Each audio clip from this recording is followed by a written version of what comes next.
코로나 미세먼지에 이어서 국민들의 불안거리가 하나 더 늘었습니다. 바로 일본의 방사능 오염수인데요. 일본 정부가 후쿠시마 원전 사고로 발생한 방사성 물질 오염수 125만 톤을 바다에 배출하기로 결정하면서 국민들의 불안과 걱정이 가중되고 있습니다. 우리 정부 강한 유감을 표명했습니다만 어떻게 풀어야 할지 뾰족한 해법은 보이지 않는 상황인데요. 자, 이 내용 포함해서 정치권 소식까지 오늘은 박수현 더불어민주당 홍보소통위원장 그리고 정태근 전 의원 두 분과 이야기 나눠보겠습니다. 어서 오십시오. 예, 안녕하세요. 예, 안녕하십니까. 자, 원전 오염수 125만 톤, 이게 어느 정도 양인가 봤더니 올림픽 규격 수영장으로 하면 500개 정도 분량이라고 합니다. 이걸 이제 30년에 걸쳐서 방류를 하겠다 이렇게 결정을 했는데 최인접국인 우리와 협의도 없는 결정. 이건 뭐 일방적인 통보에 가깝다고 봐야 되겠죠? 예, 정말 참 어이없는 일이 일어난 것이죠. 이 후쿠시마 제1원전 이 오염수를 방출한다는 것을 일본 2018년 한 10월쯤에 이야기를 하기 시작했는데 그때부터 정부가 이제 국무조정실을 중심으로 범정부적 그 TF를 구성을 해가지고 여러 가지 조치들을 요구를 해 왔어요. 그 중에 우리가 이제 잘 알다시피 후쿠시마현 인근 8개현의 그 수산물 수입 금지를 한다든가 그다음에 정보의 투명한 공개 뭐 이런 것들을 매뉴얼처럼 이제 이렇게 요구를 해왔었는데. 그런 노력이 전혀 뭐 어떤 효과도 없이 일방적으로 이렇게 통보를 하고 말았습니다. 이것이 일본이 사실은 이게 삼중수소나 이 방사능 물질의 반감기를 감안할 때 자기들이 2035년까지 충분하게 지금 포화 상태이지만 더 마련해서 35년까지 자기들이 처리를 보관을 하고 해도 이상이 없는데 비용이 좀 많이 들 뿐 그렇죠. 바로 다른 방법이 있다는 거죠. 그렇습니다. 예. 그런 것인데 이게 올림픽과 총선을 앞두고 이 골치 아픈 문제를 아예 털고 가겠다라고 하는 정치적 계산이 작동을 한 것이고 여기에 이제 바이든과 스가 총리 만남이 예정돼 있는 상황에서 아마 사전에 미국과도 조율이 된 듯한 이런 참 어처구니없는 일이 일어난 것입니다. 예. 예. 비용뿐만이 아니라 정치적인 결정이었다. 자, 이런 분석을 해주셨는데 그런데 지금 더 답답한 건 미국의 어제 입장입니다. 성명 내용을 보면 오염수 대신에 처리수 이런 표현을 썼고요. 그리고 투명한 처리와 감사한다 이런 표현까지 썼습니다. 뭐 IAEA는 진작부터 일본 지지 입장을 밝혔던 이런 상황인데 이미 일본이 우군으로 만든 사람들이 많아요. 그러니까요. 그 조 바이든 정부가 대표적으로 환경과 기후 변화에 대해서 상당히 강경하고 민감하게 대응하겠다고 하는 정부임에도 불구하고 이번에 사실은 일본 측 입장을 지지하는 입장들을 사실상 밝혔어요. 그러니까 처리수라고 하더라도 사실은 오염의 정도를 조금 낮췄다는 것이지. 그러니까 명확히 표현하면 처리됐는데 오염수인 거지 아직도요. 네. 문제는 그 오염된 것이 방류를 시작하면 대략 7개월이 지나면 가장 직접적으로 우리 해역으로 온다라는 거예요. 그렇게 된다 그러면 사실은 만약에 미국이 바로 자기 나라 바로 앞에서 이런 일이 벌어졌다고 하면 이런 입장을 밝혔을까라는 것들에 대해서 당연히 의구심을 갖지 않을 수가 없는 것이고 사실상 지금 중국에 대한 소위 전략적 연대 움직임들을 만들어 가는 데 있어서 일본이 상당히 중요하다라고 판단을 했기 때문에 미국 입장에서 봤을 때 그래서 이런 선택을 하신 거 아닌가 이런 생각이 드는데 이거는 명백하게요. 저희가 국제해양법상 해양에다가 오염물질을 투기하면 안 된다고 되어 있고 더 분명한 건 뭐냐면 소위 런던 협약이나 의정서에 보면은 이 방사성 폐기물을 해양에 투기하는 것을 전면적으로 금지하고 있어요. 그리고 여기에 일본도 2007년도에 가입을 한 상태거든요. 그런다고 한다면 이렇게 미국이 이런 입장을 표명하는 것은 저는 타당하지 않다고 보고 단 문제가 되는 것은 이 지경까지 오는 데 있어서 우리 외교가 제대로 대응했는가 이 문제에 대해서 사실상 특히 제가 좀 우려스러웠던 것은 작년 10월 달에 강경화 장관이 이 오염수의 방류 계획 이 문제는 일본의 주권적 결정 사항이라고 말한 적이 있어요. 그래서 우리 정부가 이 문제에 대해서 너무 미진하게 대응해 온 거고 미진하게 검증해 온 것이 아닌가 이런 우려를 갖게 되는 거죠. 예. 자, 이런 상황에서 구윤철 국무조정실장 유감을 표명했는데요. 이 미국과 IAEA 입장이 그런데 방류를 찬성한다기보다는 검증하겠다는 취지다 이렇게 해석을 했습니다. 듣고 오시겠습니다. 우리 언론에서는 자꾸 뭐 이렇게 마치 지지한 것처럼 하는데 물론 그렇게 한다는 그 의사결정 여러 가지 방법 중에 한 방법을 선택했는데 네. 그 방법에 대해서 모니터링 해가지고 이 방법의 효율성, 이펙티브니스를 검증을 해보자. 이런 식으로 한 얘기거든요. 그래서 네. 커뮤니케이션도 하고 코디네이션도 해가지고 이렇게 그 방법대로 제대로 하고 그런 문제가 없는지 봐야지 되는 거지. IAEA 스탠스도 검증을 하자는 겁니다. 예. 그래서 조사단을 구성해가지고 예. 일본이 만약에 이 이제 해양 방출을 결정했으니까 예. 그게 국제 기준이 맞는지를 검증 조사단을 만들어서 검증을 하겠다는 게 IAEA 포지션입니다. 자, 미국 입장 앞서 봤고요. IAEA 환영한다는 입장에 기술적 지원 제공을 준비하고 있다 이런 얘기를 했는데요. 지금 구윤철 국무조정실장 해석은 이게 국제 기준에 맞는지 검증 조사단을 만들어서 검증하겠다는 거다 이렇게 해석을 했습니다. 어떻게 보십니까? 글쎄 뭐 그렇다 하더라도 이 문제를 TF를 만들어서 이끌어왔던 국무조정실장의 입장으로서는 좀 다소 국민들 보시기에 못 믿어온 부분이 좀 있어 보입니다. 예. 뭐 이렇게 말씀하셔서는 안 될 것 같고요.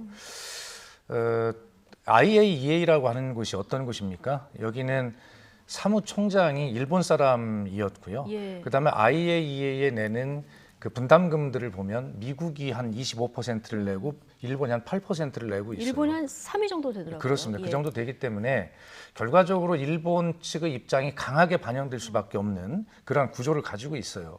그런데 이런 것들을 들여다보면 지금 구윤철 실장이 얘기한 대로 투명한 검증, 뭐 국제 기준에 맞는 검증 이런 것들이 가능할까라고 하는 것이 의심이 되거든요.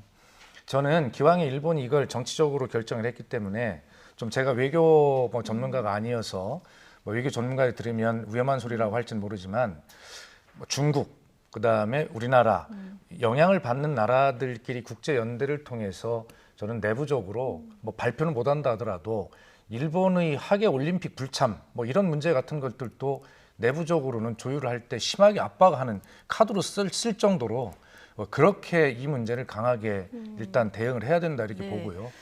근데 그다음에, 일본의 논리를 보면 한국도 원자력 발전소에서 위험물질 배출하지 않느냐 이거 하나 하고요. 그다음에 그동안 각종 위원회를 열었고 여기 회의 자료를 인터넷에 그대로 다 투명하게 공개했다 이런 논리를 펴고 있거든요. 앞서 우리도 범정부 TF 꾸려서 대응을 해왔다 얘기를 하셨는데 어떤 조치들을 요구하고 어떤 일을 했는지가 조금 의심스러운 측면이 있습니다. 예, 외교통상부에서 이제 그동안 2018년 10월 이후에 그 TF가 해왔던 활동과 일부 요구했던 내용들을 뭐 자세히 설명을 하긴 네. 했습니다만 사실 이게 무슨 뭐 그렇게 일본이 어떤 국제사회의 공동체 또 인류의 보편적 가치 기준 이런 것들을 무시하고 본인들이 국제사회의 비난을 감수하면서까지 하겠다라고 결정을 한 이상 사실 뾰족하게 뭘 할 대응 방법이 없지 않습니까? 그러니까요. 예. 뭐 수산물 수입을 뭐 규제한다든가 뭐 이런 것들 그리고 들어오는 수산물에 대해서 뭐 방사선 기준 검사 기능을 강화한다든가 뭐 이런 정도 조치를 하면서 지금 말씀하신 대로 투명한 정보의 공개를 계속적으로 요구를 해왔고 IAEA나 WTO 같은 국제 기구와도 함께 해왔어요. 예. 그런데 그 회의 자료를 인터넷에 다 공개를 해왔다 이렇게 얘기를 하고 글쎄요 그런 것들이 이제 뭐 다 제대로 공개됐는지 그런 건 모르겠지만 예. 이번에도 우리가 그걸 알아야 돼요. 그 알프스라고 하는 이 지금 저 사람들이 처리해서 내보내겠다고 하는 예. 그 시설 장치 네네. 그런 것들이 이제 미국산 아닙니까? 이제 그런 거를 이제 도입해서 써주는 대가이기도 할 텐데 결과적으로 이 중에 유전자 변형에 가장 영향을 미치는 삼중수소라고 하는 가장 문제인데 예, 걸러지지도 않는. 그렇습니다. 예. 29%밖에 걸러지지 않는다는 거예요. 그렇기 때문에 그런 자료를 투명하게 공개한들 뭐합니까? 그리고 처리를 해서 국제 기준에 맞춰서 내보낸다고 하지만 결과적으로는 이 배출되는 총량은 그대로 있는 건 아니겠습니까? 예. 그래서 일본은 결과적으로 자기들의 입장에서 유리한 그러한 자료들을 제한적으로 공개했을 수밖에 없다 저는 그렇게 봅니다. 네, 이게 먹거리와 직결된 문제로 연결되기 때문에 국민들이 더 불안해하실 수밖에 그렇습니다. 없는데 네. 오늘 정치권에서도 여러 가지 이야기가 나왔습니다. 일본의 결정에 여권은 대책을 마련하겠다 이런 입장이고요. 야권은 일본 정부를 규탄하면서도 우리 정부가 어떤 노력을 했느냐 비판에 나섰는데요. 이 목소리 듣고 오시겠습니다. 오염수 처리 전반에 대한 투명한 정보 공개와 검증도 없이 이같이 결정한 일본 정부를 규탄합니다. 그간 범정부 차원의 수입수산물 안전관리와 해양 방사능 안전관리, 국제공조와 협력을 지속적으로 추진해 왔습니다. 그러나 이것만으로는 부족한 상황에 이르렀습니다. 당정은 국제사회와 더 긴밀하고 신속하게 공조해 사태 대응에 나서겠습니다. 모래 한 줌도 오염돼서는 안 됩니다. 국익과 국민 건강을 위해 할 수 있는 모든 조치를 취해 나가겠습니다. 부산 앞바다를 지켜내겠습니다. 오염수 해양 방류 문제는 일본 정부가 단독으로 결정할 사안이 아닙니다. 주변국과 해양 환경에 심각한 악영향이 충분히 예견되는 사안인 만큼 국제사회와 더불어 심도 깊은 논의를 통해서 결정해 갔어야 할 것입니다. 일본의 이와 같은 조치와 태도에 대해서 다시 한번 깊은 우려와 유감을 표하며 한편 우리 정부가 국민 안전에 직결되는 이 문제에 대해서 그동안 어떤 구체적인 노력을 해왔는지 분통이 터질 지경입니다. 예, 뭐 지금 와서 규탄하고 유감 표명해야 좀 공허하게 들리고요. 지금 야당에서 분통이 터질 지경이다 이런 논평이 나왔습니다만은 지금 책임 따질 시간도 좀 없어 보이고 해법을 어떻게 마련하느냐 이게 지금부터는 굉장히 중요한 이런 사안일 것 같은데요. 지금 국제사회와 더 긴밀한 공조를 하겠다 민주당에서 이런 입장이 나왔거든요. 근데 앞서 보셨듯이 미국, IAEA, 또 영국 뭐 이런 나라들은 지금 인접국이 아니기 때문에 뭐 환영 입장까지 나온 상황이고요. 인접국들만의 공조로 해서 일본을 어떻게 압박할 수 있을까요?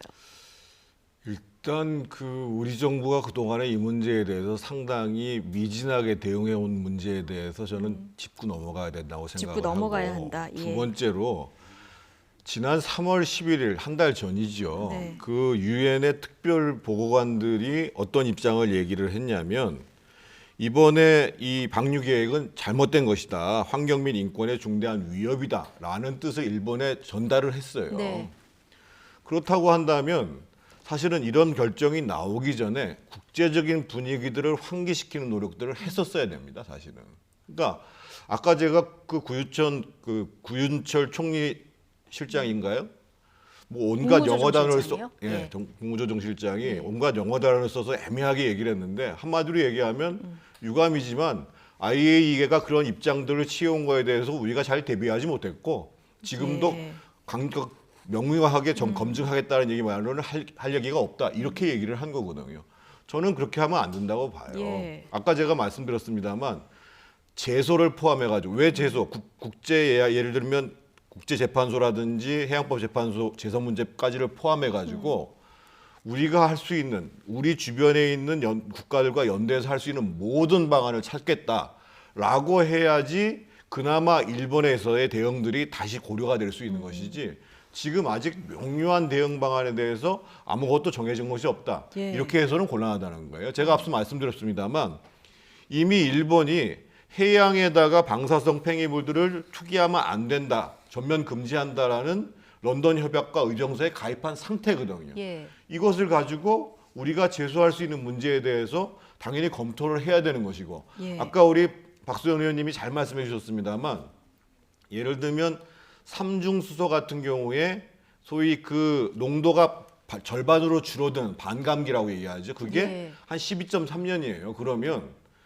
35년이 지나가면 3번이 반감이 된단 말이에요. 그러면 1500베크렐이라고 그러는데 대략 200베크렐 이하로 떨어집니다. 그럼 현재 우리가 보통 물속에 있는 한 15베크렐에 한 10배 정도 수준으로 떨어지는 것이에요. 그래서 당신들 일본들이 기술도 있고 돈도 있다고 한다면 다른 나라에 피해 주지 않고 할 수 있는 방법들을 왜 못 찾아가냐. 얘기할 수 있는 다양한 움직임들을 해야 되는데 예. 사실은 그동안에는 일본이 결정 나올 때까지 지켜보고 있었던 것이 아닌가. 심지어는 전 외교부 장관은 주권적 일본의 결정 사항이다. 이런 식의 얘기까지 해버리니까 문제가 되는 거예요. 예.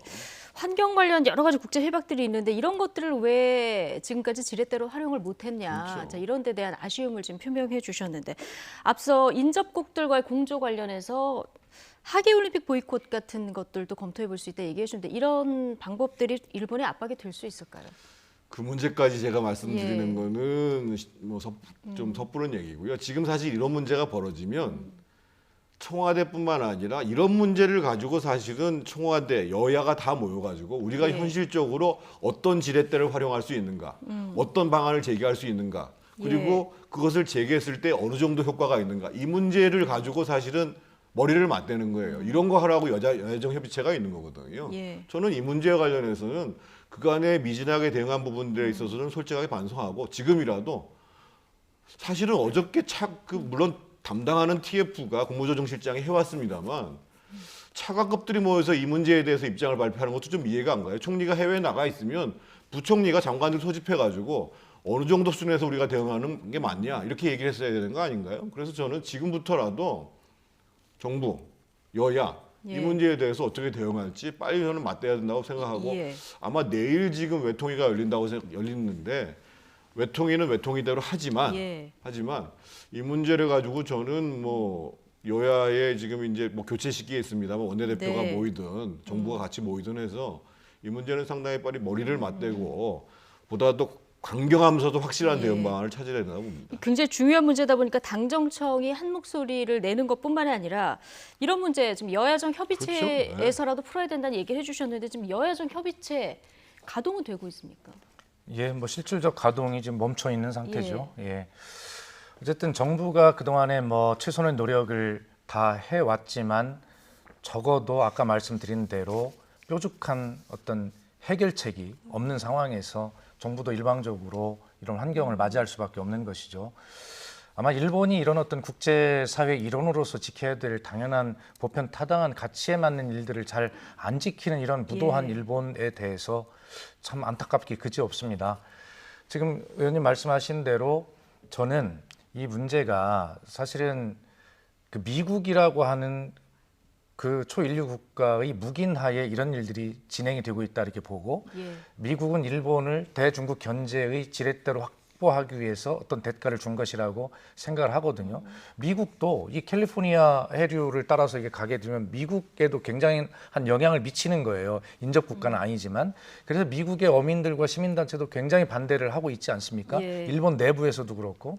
그럼에도 불구하고 자국민의 반대에도 불구하고 이런 결정한 것은 그래서 아까 정치적 결정이라고 하는 것이니까 제가 올림픽 이런 문제, 비협조 이런 문제도 이야기하는 것은 어차피 정치적 결정에는 정치적 해법을 제시할 수밖에 없다, 대응책을. 그런 생각을 갖게 되고 정치적 대응책을 마련하기 위해서는 지금 말씀하신 대로 당정청 여야 간의 한 목소리로 예. 어떤 결의를 딱 해야 정치적 효과가 날 수 있는 것이거든요. 그렇죠. 저는 오늘 오전에 일본의 신임 그 대사에 대한 신임장 제정을 문재인 대통령이 받고 환담을 했을 텐데 아직 이제 뉴스를 못 봤는데 거기에서 신임 대사에게 문재인 대통령이 어떤 강한 메시지를 냈는지를 관심 있게 예. 오후에 한번 찾아보겠습니다. 예. 제가 아까 그 하계올림픽 문제가 좀 섣부르다고 말씀드린 예. 이유는요.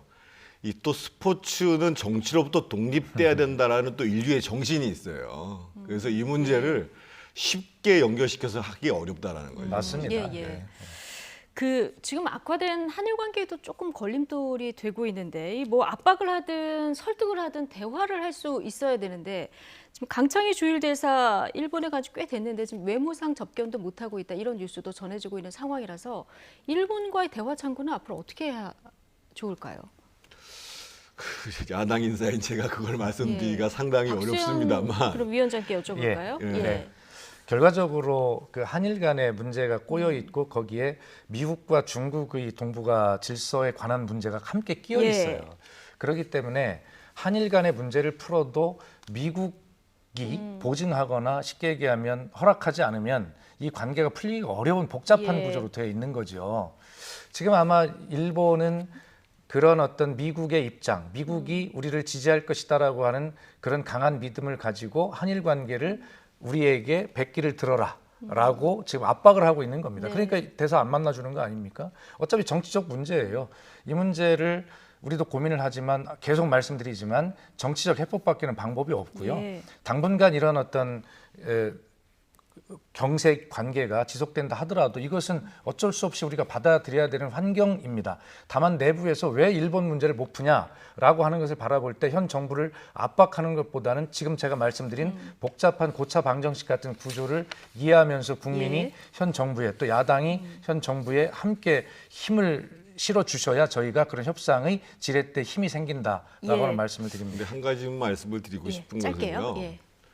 지금 바이든 정부가 들어선 다음에 사실은 우리 정부가 굉장히 외교적으로 불안한 위치에 있거든요. 그러니까 미국과의 기본 축도 지금 확고하지 못한 상황이기 때문에 더더군다나 그것을 지렛대로 일본에게 영향력을 행사하기는 더욱더 어려워진 상황이기 때문에 저는 문재인 정부가 지금 계속 문제가 되는 게 심지어는 지금 외교안보 연구원에 있는 분이 뭐 가스라이팅이라는 표현을 써가면서 불안한 표현들을 얘기를 하고 있단 말이에요. 그래서 한미 간에 있어서의 외교 축들을 분명히 하는 연장선상에서 예. 지금 일본과의 관계에 있어서도 뭔가 전향적인 변화들을 모색을 해야 되는데 그것이 지금 안 되고 있기 때문에 현안이 발생할 때마다 계속적으로 해결할 방안이 안 생겨버리는 거죠. 그래서 저는 지금 문재인 정부가 1년 남았습니다만 지금 미국 정부는 시작하고 있는 단계고 그래서 이 문제에 대해서 정말 전면적인 재검토가 필요해요. 외교안보 라인의 인적 쇄신이 좀 필요하다 이런 지적이 가장 있어요. 기본적으로 이 미국과의 외교 방향 문제에 대한 우리의 전략 문제에 대해서 지금 굉장히 문제가 노정되고 있는 거예요. 예. 지금. 알겠습니다. 지금 방류 시점까지는 2년 정도 그렇습니다. 시간이 남았는데요. 이 안에 두 분 말씀하신 대로 정말 한 목소리를 우리 안에서 일단 내는 것 이거부터 좀 시작을 해야 될 것 같습니다. 자, 이번에는 국회로 가서 오랜만에 부동산 얘기를 좀 해볼 텐데요. LH 사태 이후에 지금 국민적 요구가 굉장히 많았었죠. 공직자 이해충돌 방지법. 이 법 처리 위해서 오늘 오전에 정무위가 법안 심사 소위를 열었는데요. 일단 내용은 어제 뭐 거의 합의가 된 것으로 전해지고 있는데 기술적인 조율이 남아 있다 이렇게 전해졌습니다. 어떤 것들이 지금 마지막 그 조율 상태에 있는 겁니까? 예, 아마 이제 이게 저는 두 가지가 이제 문제라고 예. 보는데 첫째는 이것이 재정법입니다. 개정법이 네. 아니고. 새로 만드는 법인 예, 거죠. 굉장히 많은 법과의 상충 충돌들이 있기 때문에 이미 있는 법들하고 그렇습니다. 예. 예. 특히 이제 공직자 윤리법 같은 예. 것들과 이제 충돌이 있을 텐데 그런 부분들과 이제 조율하는 세밀한 과정들 이런 것들이 하나 있을 수 있고요. 예. 두 번째는 왜 9년 동안 이것이 안 됐냐라고 하면 실질적으로 이 문제를 적용하다 보면 부작용이 나는 케이스들이 뭐 여야 입장을 떠나서 실질적으로 그런 케이스들이 굉장히 많다고 예, 그래요. 예. 그래서 국회가 너희들 포함되는 거 안 하기 위해서 이거 안 한 거 아니냐라는 비난을 먹으면서도 못했던 것이거든요. 그래서 이제 국민권익위원회가 이번에 한 16개 정도의 케이스를 넣어서 최소한 우선 예. 시작을 해보자라는 취지로 이제 이것을 제안을 한 것인데 저는 생각이 부작용이 많다는 거 충분히 알고 있습니다. 그럼에도 불구하고 국민적인 요구는 국민의 소망은 해야 된다는 것이거든요. 예. 그래서 어떤 네거티브식으로 최소한의 것들을 담으면서 케이스를 담아가지고 일단 합의해서 출발을 하는 것이 굉장히 중요하다. 그런 시점이 됐다. 예. 그리고 오늘 그런 자세한 것들이 미세 조정이 되면 내일쯤 아마 해결이 되지 않겠나 이런 생각 가지고 있습니다. 예, 알겠습니다. 다른 법과 상충되는 부분 등 여러 가지 좀 조율하면 내일쯤 이제 처리될 것으로 예상을 하고 계신데 일단 가장 쟁점이 대상, 이 범위를 어디까지 할 것인가 여기에 대해서 이제 마지막까지 조율이 이루어질 텐데 공무원, 공공기관, 직원, 지방의회, 의원까지는 포함하기로 가닥을 잡은 것 같고 교사, 언론인은 일단 제외를 한 것 같습니다. 마지막까지 쟁점이 배우자의 직계 존비속 여기는 원래 이제 제외하기로 한 것 같은데 이 부분은 마지막 쟁점으로 남아 있습니다. 어떻게 지금 제가 들어오기 전에 예. 뉴스 검색을 해보니까 소위에서는 어떻든 배우자하고 생계를 같이 하는 직계존비속은 포함시키자는 방향으로 합의가 된 모양인 것 생계를 같아요. 같이 한다는 거는 같이 사는 그렇죠. 예, 장인 장모는 아니면 시어머니, 시아버지. 근데 사실은 지금 현재 상으로도 지금 그분들을 제외하고도 한 190만 명 되거든요. 예. 이게. 그래서 조금 전에 우리 박수 의원님이 말씀하셨습니다만 실제로 법을 적용했을 때 여러 가지 이제 다른 법과 충돌되는 문제가 발생할 수 있고 또 예.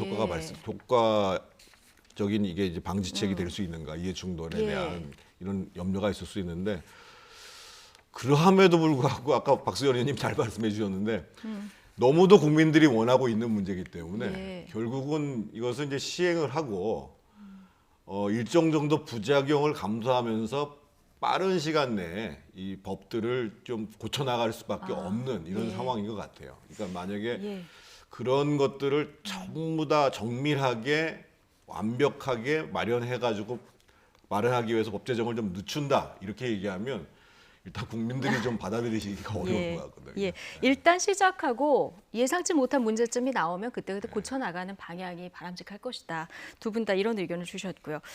이번 재보궐선거 최대 이슈도 부동산 아니었습니까? 선거 참패 이후 여당에서도 그동안의 정책 기조와는 반대 목소리들이 조금씩 나오고 있습니다. 자, 그중에서도 이번 당권에 도전하는 송영길 의원의 생각이 유독 눈에 띄는데요. 오늘은 청첩장만 있으면 집을 사게 해주겠다 이런 얘기도 했습니다. 송 의원의 어제 오늘 발언 같이 듣고 오시죠. 돈이 없는 사람은 집을 살 수가 없는 겁니다. 그러면 누가 되느냐? 은행에 의존하지 않는 현금 가진 사람들이 줍줍이라고 해서 다 가져가는 거예요. 그러니까 최초에 자기 갖는 그런 분양 무주택자한테는 LTV DTI를 90%씩 확 풀어서 90%요? 바로 집을 살 수 있게 해줘야죠. 청년들이 결혼하면 축의금만 있으면 집을 갖게 만들어주겠다. 기존 집값의 10%만 있으면 언제든지 집에 들어와서 살 수가 있고 일할 능력과 직장이 있다면 얼마든지 목돈이 없어도 바로 자기 집을 가질 수 있도록 송영길의 누구나 집 프로젝트를 만들어서 시행하고 있습니다. 예.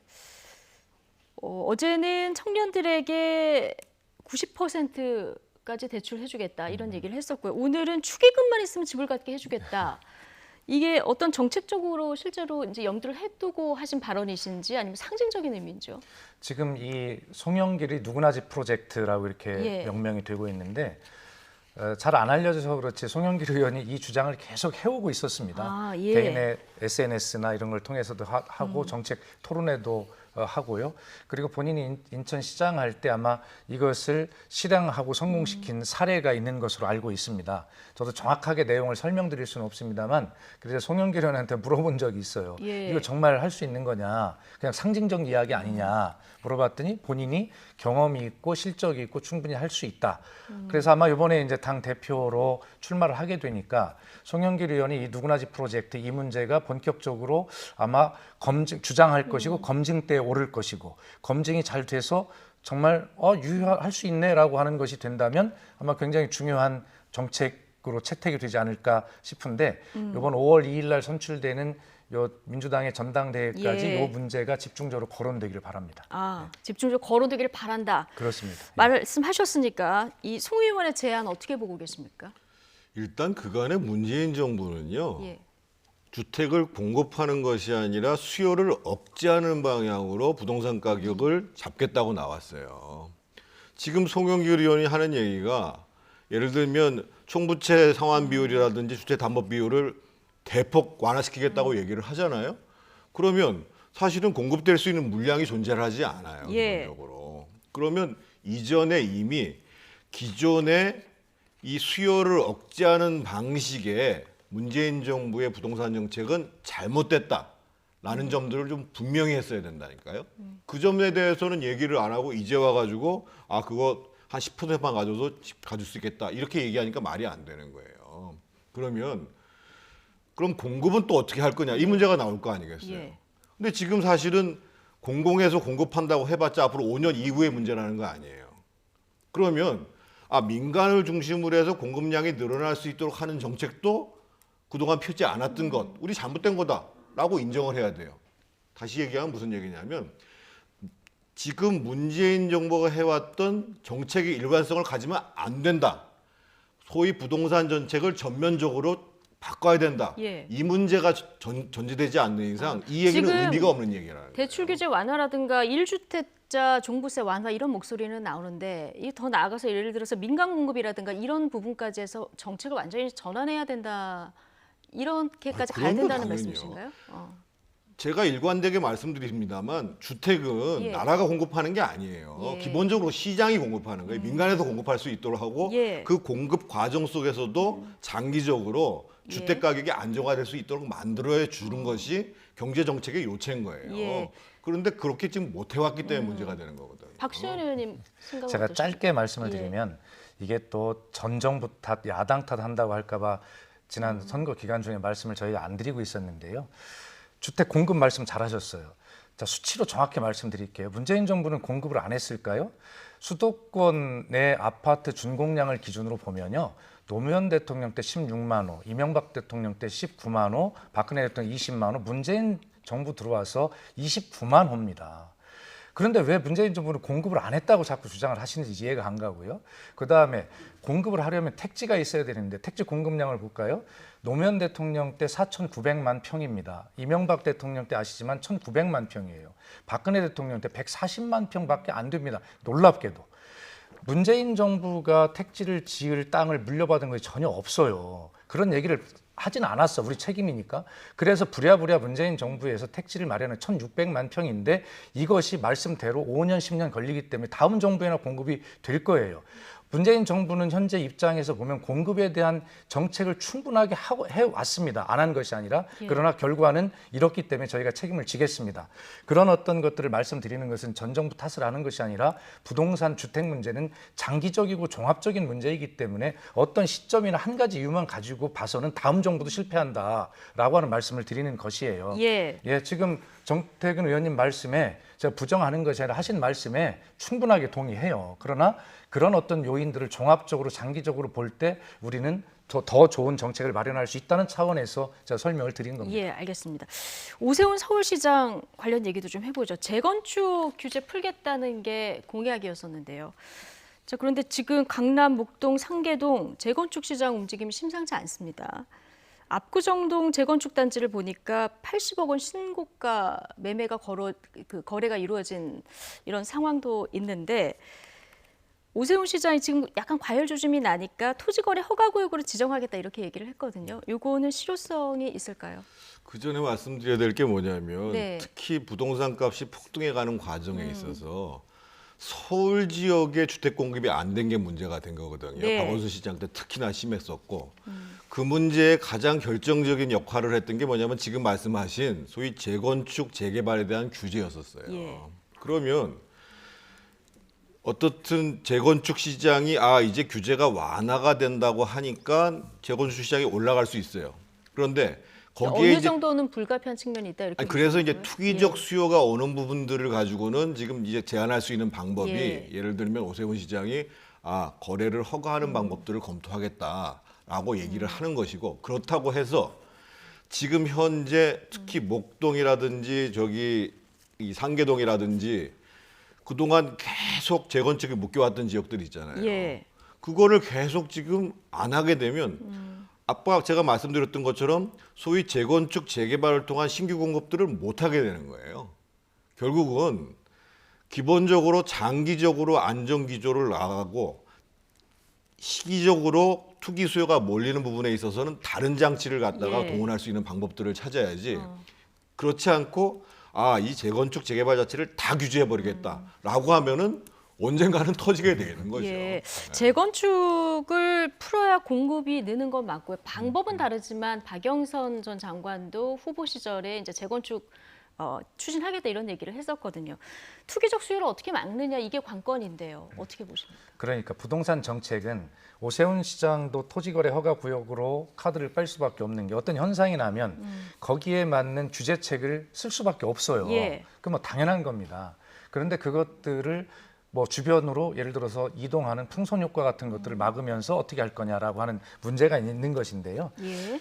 적어도 이제 아까 우리 정태근 의원님 말씀대로 공급은 민간에서 하는 것이다라는 말씀과 지금 예. 앵커께서 질문하신 바로 그 내용인데요. 그래서 저희는 재개발 재건축을 하지 말자는 것이 아니라 과도한 이 사업자의 이익을 가져가는 그러한 것들에 대해서 초과 이익에 대해서 환수하는 안전장치를 하자는 것과 그다음에 공급을 하라면서요. 근데 수도권에 공급할 택지가 없어요. 예. 그러니까 재개발 재건축 지역에 민간이 하는 건 인정하지만 거기에 공공주택, 임대주택의 일정 부분을 거기에 용적률을 높여주는 대신 넣어서 공급을 늘릴 수밖에 없다라고 이제 이야기를 하는 부분이 있는 것이거든요.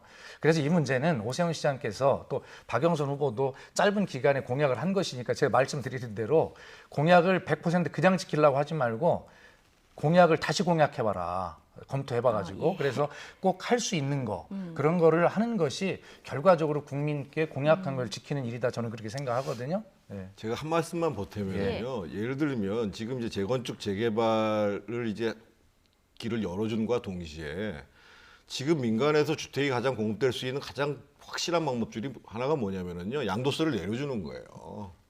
이미 이 정부 들어서도 양도세 한시적 인하했을 때 물량이 나왔어요. 그런데 마치 주택을 가지고 이익을 얻는 것은 무조건 죄악시해 가지고 양도세를 무겁게 가니까 사실은 거래를 통해서 공급이 안 되고 있는 거예요. 예. 아까 예를 들면 종부세 문제도 말씀하셨잖아요. 1주택 문제요. 네네.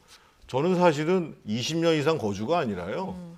실거주하는 1주택, 예를 들면 32평 국민주택 이하 규모 산다고 그러면 예. 그분들이 꼭 종부세를 내야 돼요. 강남에 살든 서초구에 살든 어디 살든지 말이에요. 내가 실거주하기 위해서 내가 조금 나은 지역에다가 집을 얻었는데 예. 그리고 계속 살 집인데 그것 때문에 내가 종부세를 왕창 내야 된다. 몇 천만 원씩 내야 된다. 그러면 거기에 사는 사람 입장에서 보면 내가 사는 집 가지고 내가 왜 이렇게 세금 폭탄을 맞아야지? 그래서 좀 생각을 좀 바꿨으면 좋겠어요, 정부가요. 그러니까 정태근 의원님 말씀대로 향후에 이제 오세훈 시장과 잘 협의를 통해서 그런 세금 문제 같은 것들은 좀 보완을 하는 네. 방향으로 가지 않겠냐. 그다음에 대통령께서 말씀하신 대로 1인 1가구 거주 형태에 대한 파악이 미처 못된 부분이 있으니까 그런 부분에 대한 보완 대책 이런 것들이 이제 마련이 될 거고 네. 종부세는 말씀드린 대로 세금 폭탄이라고 말씀하시기에는 정부로서는 섭섭하다. 왜 그러냐면 이미 1인 1가구 주택이나 오래 산 거주 기간에 따라서는 70%까지 세금을 면제를 해주고 있잖아요. 네. 그러나 그것도 부족하다면 그걸 보완하자는 말씀을 드립니다. 예, 알겠습니다. 다양한 의견을 들어서 앞으로 정부 정책 할 때 참고를 하실 텐데요. 마지막으로 지금 지도부 재정비에 들어간 여야 상황 짧게 좀 알아보겠습니다. 어제 더불어민주당에서 차기 원내대표 후보 두 분의 토론회가 열렸죠. 친문 대 비문이라는 명확한 선거 구도 속에 주요 현안에서 친문 윤호중 의원과 비문 박완주 의원의 입장차가 도드라졌습니다. 주요 내용 잠깐 보고 오시죠. 국가의 범죄 수사 업무를 총괄해서 책임지고 있는 이 검찰총장이 인사에 개입한 이 부적절한 사건이었다라고 생각을 하고요. 압박카드, 엄마카드라는 가장 예민한 학력에 대해서 이러한 부분에 대해서 사실은 공정하지 않다 또는 과도하다라고 하는 이러한 부분들을 보여준 이것은 어떤 면에서 보면 당내 민주주의 하나입니다. 당부드리고 싶은 말씀은 뭐냐면 좀 더 좀 의원들에 대해서 우리 당 의원들에 대해서 당원으로서 조금 더 존중해 주시고 저는 민심을 이길 수 있는 당심은 없다라고 생각합니다. 정치의 본령은 국민과 편하게 하는 것입니다. 예, 당심과 민심. 예. 자, 이게 가장 큰 입장차가 아닐까 싶은데 윤호중 의원은 지금 당심 쪽에 무게를 두고 있고요. 박완주 의원은 민심의 무게를 두고 있는데 대표적인 것이 지금 조국 사태를 바라보는 입장이었습니다. 윤 의원은 지난 총선에서 이미 심판을 받았다 얘기를 했고요.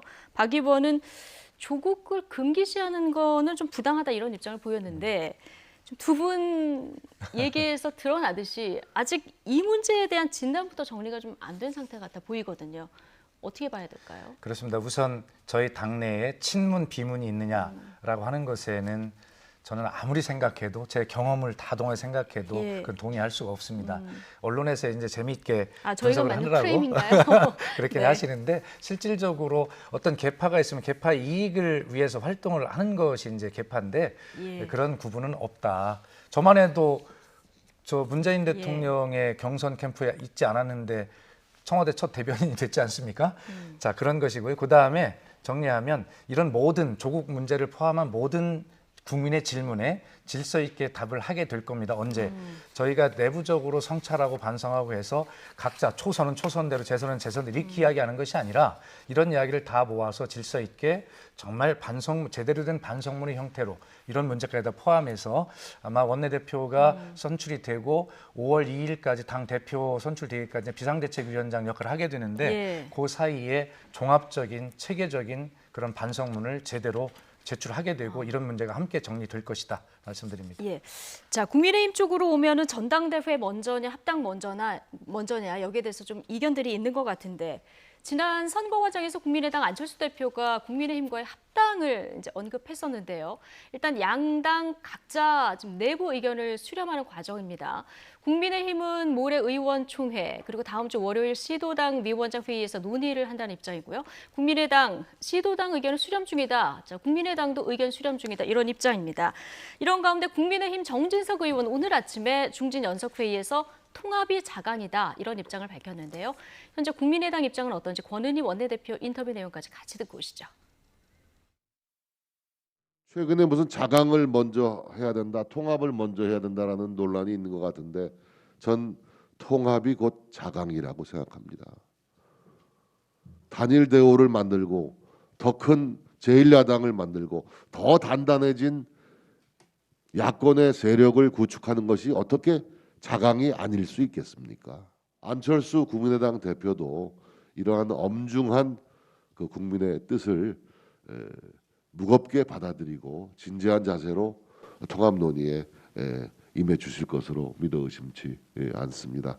합당과 관련된 부분이나 야권 통합과 관련된 부분들은 사실 개개인들의 의원을 통해서 이루어질 수 있는 부분이 아니라 국민의당이 표방하고 있는 중도 그리고 실용 이 부분 이 가치에 대한 흡수와 통합 이 가치를 함께한다라는 부분에 있어서 의미가 있는 것인데 예. 그러한 가치에 대한 통합에 대한 의지가 전혀 없는 것이 개별 입당의 형식이고 그래서 불가한 방식입니다.